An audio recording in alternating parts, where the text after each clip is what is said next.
আমার জ্যোৎস্না বিলাস করতে খুব ভালো লাগে। আমার খুব ভালো লাগে বলতে গেলে, অনেক ভালো লাগে। আমি জ্যোৎস্না বিলাস করতে অনেক পছন্দ করি। তার থেকে বড় কথা, এখন রাত বাজে প্রায় 1:30টার কাছাকাছি।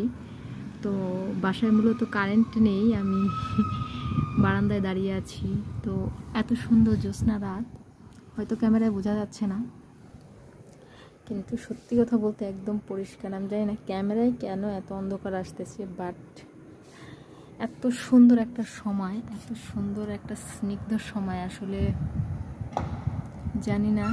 এই যে চাঁদটা দেখতে পাচ্ছ, এত সুন্দর লাগছে না।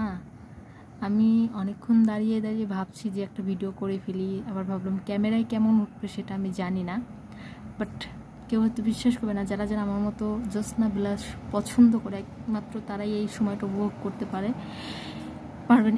এত সুন্দর একটা সময়, কি বলবো। এই যে চাঁদটা মনে হচ্ছে যে চাঁদের উপর যে মেঘ ভেসে যাচ্ছে, এই সময়টা অনেকেই মিস করে যাচ্ছেন আসলে। এত রাত্রে এই যে গাড়ি যাচ্ছে, ট্রাক যাচ্ছে, মালবাহী গাড়ি সব যাচ্ছে আমার বারান্দার মানে আমি তো 3তলায় আছি, তো মেন রোড দিয়ে যাচ্ছে, বাট শব্দ প্রচুর। বাট তারপরও ভালো লাগছে যে এত সুন্দর একটা জ্যোৎস্নাময় রাত।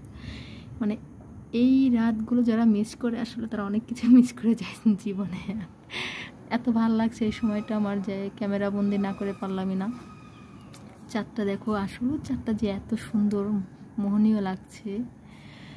চাঁদটা আমরা প্রতিদিনই দেখি, তারপরে দেখার ভিতরে অনেক পার্থক্য আছে, অনেক পার্থক্য আছে। সত্যি কথা বলতে অনেক পার্থক্য, মানে আই কান্ট বিলিভ যে কিছু কিছু সময়ও মানুষের জীবনে মুহূর্তময় এতটা স্পেশাল হয়ে যায়, বলার বাহিরে। আশ্চর্য একদম।